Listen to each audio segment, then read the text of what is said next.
ہم اپنا آج کا سبق شروع کرتے ہیں۔ اعوذ باللہ من الشیطان الرجیم، بسم اللہ الرحمن الرحیم۔ انا بے شک ہم نے اوحینا وحی بھیجی الیکا آپ کی طرف۔ انا اوحینا الیک بے شک ہم نے آپ کی طرف وحی بھیجی، کما جیسا کہ اوحینا ہم نے وحی بھیجی تھی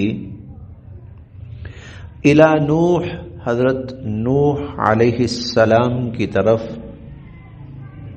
والنبیین اور دیگر انبیاء علیہم السلام کی طرف، من بعدہ ان کے بعد، اور حضرت نوح علیہ السلام کے بعد دیگر انبیاء علیہم السلام کی طرف ہم نے ہی وحی بھیجی تھی۔ وَأَوْحَيْنَا اور ہم نے ہی وحی بھیجی تھی الی ابراہیم حضرت ابراہیم علیہ السلام کی طرف، اور حضرت اسماعیل علیہ السلام کی طرف، اور حضرت اسحاق علیہ السلام کی طرف، اور حضرت یعقوب علیہ السلام کی طرف، والاسباط اور ان کی اولادوں کی طرف، وعیسیٰ اور حضرت عیسیٰ علیہ السلام کی طرف، اور حضرت ایوب علیہ السلام کی طرف، اور حضرت یونس علیہ السلام کی طرف، اور حضرت ہارون علیہ السلام کی طرف، اور حضرت سلیمان علیہ السلام کی طرف۔ وآتینا اور ہم نے ہی عطا کی داود حضرت داود علیہ السلام کو زبورا زبور کتاب، اور ہم نے ہی حضرت داود علیہ السلام کو زبور کتاب عطا فرمائی۔ قرآن کریم کے موضوعات میں سے ایک موضوع نبی کریم صلی اللہ علیہ وسلم کی نبوت اور رسالت کو ثابت کرنا بھی ہے۔ اللہ رب العزت اس کے لیے مختلف طرح کے دلائل بیان فرماتے ہیں، ان میں سے کچھ دلائل یہاں پر بھی بیان کیے جا رہے ہیں، اور وہ یہ کہ اس سے پہلے جتنے انبیاء علیہم السلام تشریف لائے ہیں، اللہ تعالیٰ نے جن کو بھیجا ہے، تو ان تک پیغام اللہ رب العزت ہی نے پہنچایا ہے، اور اللہ کی طرف سے وحی آئی تو ان کے لیے نبوت کا پیغام تھا یہ۔ تو اگر ان کی طرف وحی آئی اور وہ نبی بنے تو پھر یہ کیسے ممکن ہے کہ حضور علیہ الصلاۃ والسلام کی طرف وحی آئے اور آپ نبی نہ ہو؟ تو اللہ تعالیٰ فرماتے ہیں کہ جس رب نے ان تمام انبیاء علیہم السلام کی طرف وحی بھیجی تھی، وہی رب نبی کریم صلی اللہ علیہ وسلم کی طرف وحی بھیج رہا ہے، اور جس رب کے بھیجنے سے وہ نبی بنے تھے، اسی رب کی وحی بھیجنے کی وجہ سے حضور علیہ الصلاۃ والسلام بھی نبی اور رسول ہیں۔ وَرُسُلًا اور بہت سے رسول، قد یقیناً، قصصناہم جن کا تذکرہ ہم نے کیا ہے، علیکا آپ پر، من قبل اس سے پہلے، وَرُسُلًا قد قصصناہم علیک من قبل، اور وہ تمام رسول جن کا تذکرہ ہم نے آپ پر کیا اس سے پہلے، وَرُسُلًا اور وہ تمام رسول، لم نقصصہم جن کا تذکرہ ہم نے آپ پر بھی نہیں کیا، علیکا آپ پر، ان پر بھی جو وحی آئی ہم نے ہی بھیجی، ان کو بھی جو نبوت کا مقام ملا ہم نے ہی دیا۔ وَرُسُلًا لَمْ نَقْصُصْهُمْ عَلَيْكَ اور وہ رسول جن کا تذکرہ ہم نے آپ پر بھی نہیں کیا۔ وَكَلَّمَ اور کلام فرمایا، اللہ اللہ نے موسیٰ حضرت موسیٰ علیہ السلام سے تکلیمہ براہ راست، وکلم اللہ موسیٰ تکلیمہ، اور اللہ تعالیٰ نے حضرت موسیٰ علیہ السلام سے براہ راست کلام فرمایا۔ باقی انبیاء علیہم السلام پر جو عموماً وحی آتی تھی اس کی شکل یہ ہوتی تھی، جبرائیل امین تشریف لاتے تھے اور اللہ تعالیٰ کا پیغام پہنچاتے تھے، لیکن حضرت موسیٰ علیہ السلام کے ساتھ معاملہ مختلف تھا، اور وہ یہ تھا کہ اللہ رب العزت سے جب ہم کلام ہونا ہوتا تھا کوہ طور پہ عموماً تشریف لاتے تھے، بغیر فرشتے کے واسطے سے اللہ تعالیٰ براہ راست کلام فرماتے تھے۔ اسی لیے قرآن کریم میں موسیٰ علیہ السلام کے لیے کلیم اللہ کا لفظ بھی استعمال ہوا، براہ راست جن کو اللہ تعالیٰ سے ہم کلامی کا شرف حاصل ہوا۔ وکلم اللہ موسیٰ تکلیما، اور اللہ تعالیٰ نے موسیٰ علیہ السلام سے براہ راست کلام کیا۔ اس میں جہاں ایک اللہ تعالیٰ یہ بات ظاہر فرما رہے ہیں کہ حضور علیہ الصلوۃ والسلام کی نبوت بھی اسی طرح صحیح ہے جس طرح موسیٰ علیہ السلام کی، ہارون علیہ السلام کی، ابراہیم علیہ السلام کی، سلیمان علیہ السلام کی، داؤد علیہ السلام کی مسلمہ ہے، اسی طرح حضور علیہ الصلوۃ والسلام کی نبوت بھی۔ اور دوسری چیز جو اللہ تعالیٰ یہاں بیان فرما رہے ہیں وہ یہ کہ ان کو جس کو جو کچھ ملا، نبوت ملی، رسالت ملی، ہم کلامی کا شرف ملا، کتابیں ملی، وہ سب اللہ کی عطا تھی، اللہ تعالیٰ کی عطا تھی، اللہ تعالیٰ نے ان سب کو عطا فرمائی۔ یہ کائنات کے سب سے بڑے لوگ تھے، انبیاء علیہم السلام کائنات کے سب سے بڑے لوگ تھے، اور حضور صلی اللہ علیہ وسلم ان بڑوں میں سے سب سے بڑے تھے۔ حضور علیہ الصلوۃ والسلام ان بڑوں میں سے بھی سب سے بڑے اور سب سے اعلیٰ اور سب سے افضل۔ لیکن جس کو بھی جو کچھ بھی ملا ہے نبوت کی شکل میں، رسالت کی شکل میں، معجزات کی شکل میں، کتابوں کی شکل میں، عزت، سرداری، دنیاوی جاہ و جلال، مرتبہ، تو وہ سب اللہ کی عطا ہے، وہ سب اللہ رب العزت کی عطا ہے۔ یہ دونوں چیزیں ساتھ ساتھ چل رہی ہیں، اور ہم نے داؤد علیہ السلام کو زبور دی، اور اللہ نے موسیٰ علیہ السلام کو اپنی کلامی کے شرف کے لیے منتخب فرمایا۔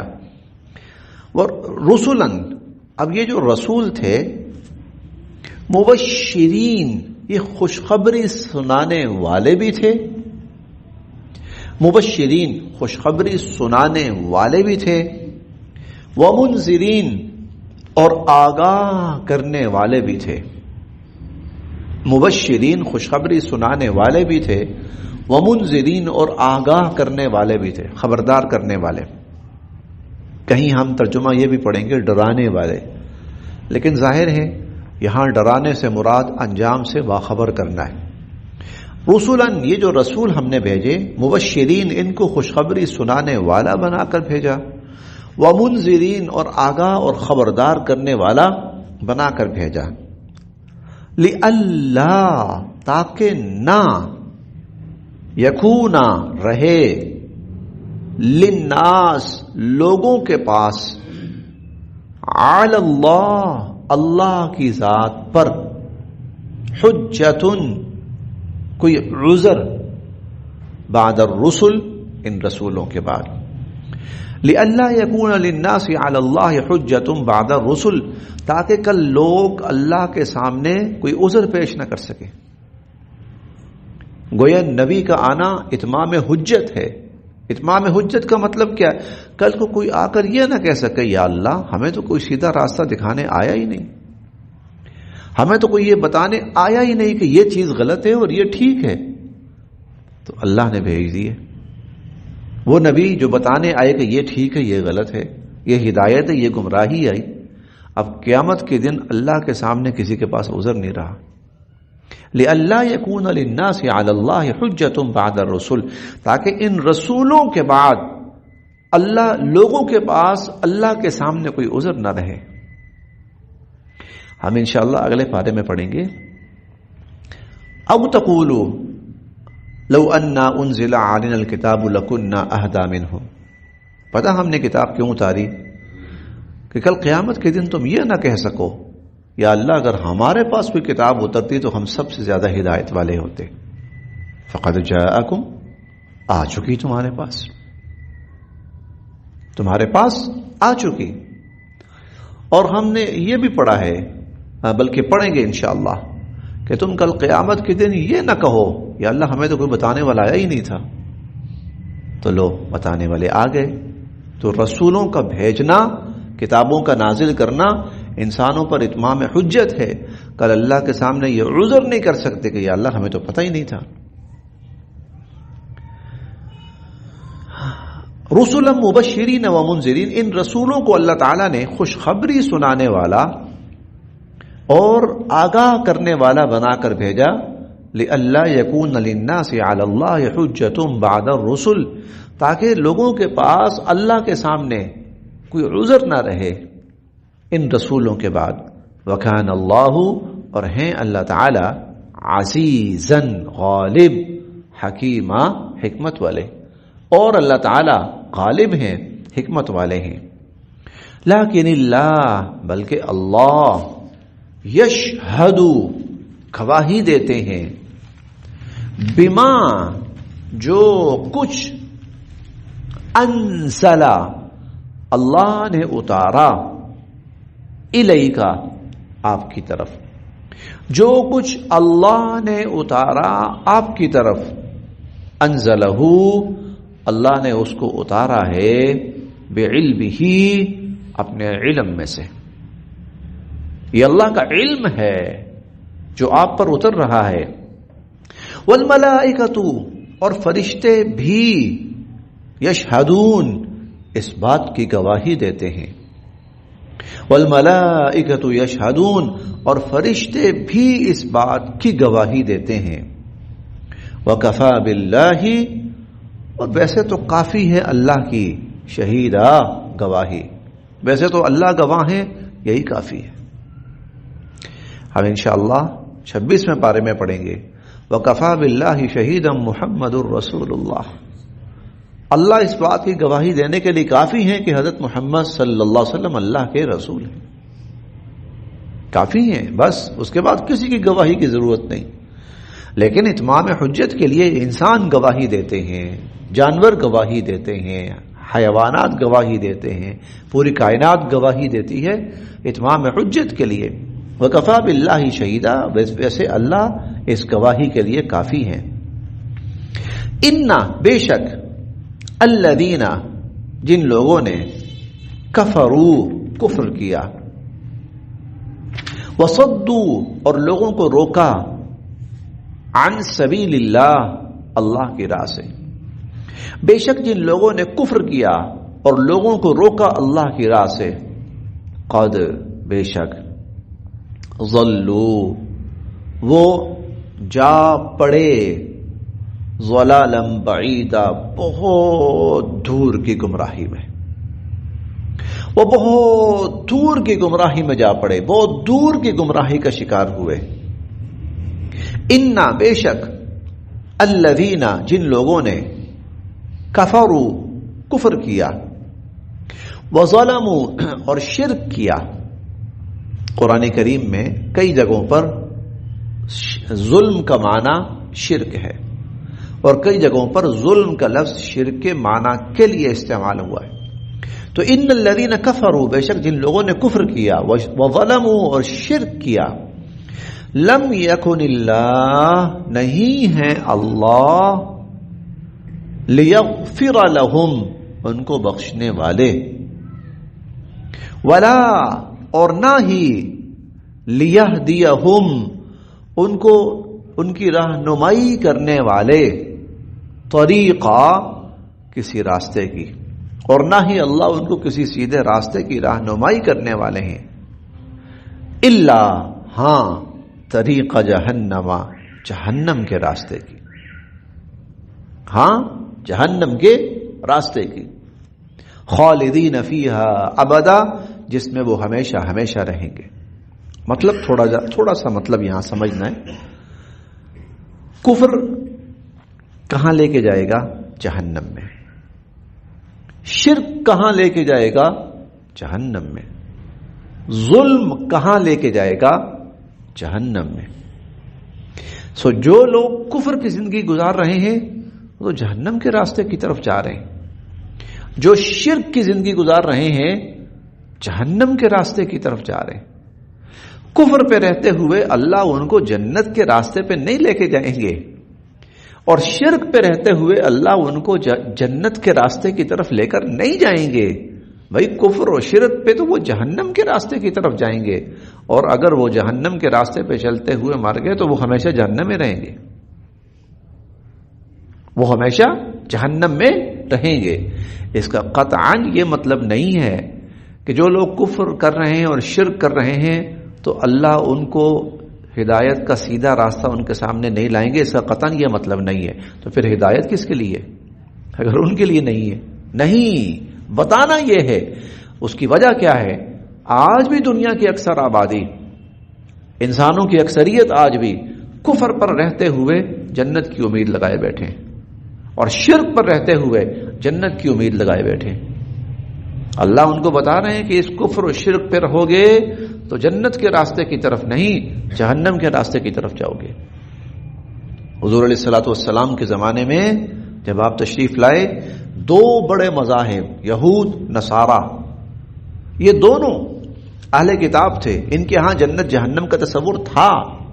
ان کے ہاں نبوت، رسالت، ہدایت، گمراہی، سیدھا راستہ، الٹا راستہ، یہ تصور تھا.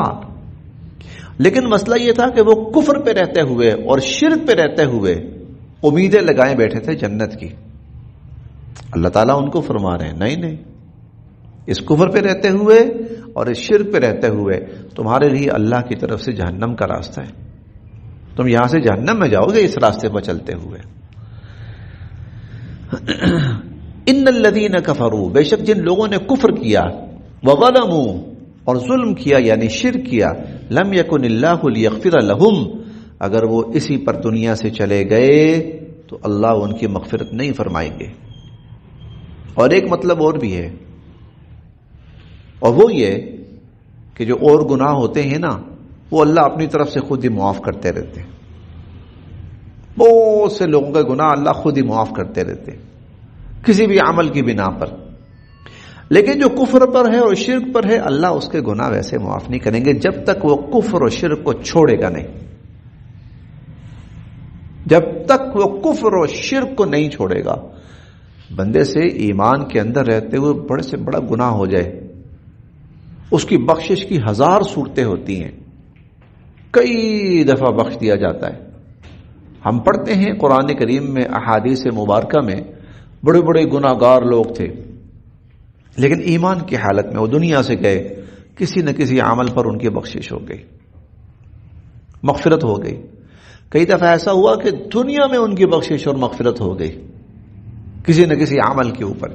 دیکھیں ہم نماز پڑھتے ہیں، ہمیں تو پتہ ہی نہیں ہے، ہم نماز سے فارغ ہوتے ہیں، اللہ پاک پتہ نہیں ہمارے کتنے گناہ خود ہی معاف کر چکے ہوتے ہیں. اللہ تعالیٰ ہم روزہ رکھتے ہیں، اللہ تعالیٰ پتہ نہیں ہمارے گناہ ویسے ہی معاف فرما چکے ہوتے ہیں. ہم حتیٰ کہ وضو کرتے ہیں، ہمارے گناہ معاف ہو چکے ہوتے ہیں، اللہ معاف فرما چکے ہوتے ہیں. بندہ بیمار ہوتا ہے تو بیماری گناہوں کو جھاڑ دیتی ہے. بندہ حج کرتا ہے، گناہوں سے اللہ اس کو پاک صاف فرما دیتے ہیں. لیکن کفر و شرک ایسا عمل ہے لم یکن اللہ لیغفر لہم، ان کے لیے یہ بخشش نہیں ہے کہ انہوں نے، کافر نے کسی غریب کی مدد کی، کوئی بھلائی کا کام کیا، کوئی خیر کا کام کیا تو اس کی بخشش ہو گئی. مشرک نے کسی خیر کا، نیکی کا، بھلائی کا کام کیا، اس کی بخشش ہو گئی. لم یکن اللہ لیغفر لہم، ان کی بخشش نہیں ہوگی. ولا لیہدیہم طریقا، اور اللہ ان کو کسی سیدھے راستے کی طرف لے کے نہیں چلیں گے، الا طریقہ جہنم، ہاں جہنم کے راستے کی طرف. خالدین فیہا ابدا، اور وہ پھر ہمیشہ ہمیشہ اسی جہنم میں رہیں گے.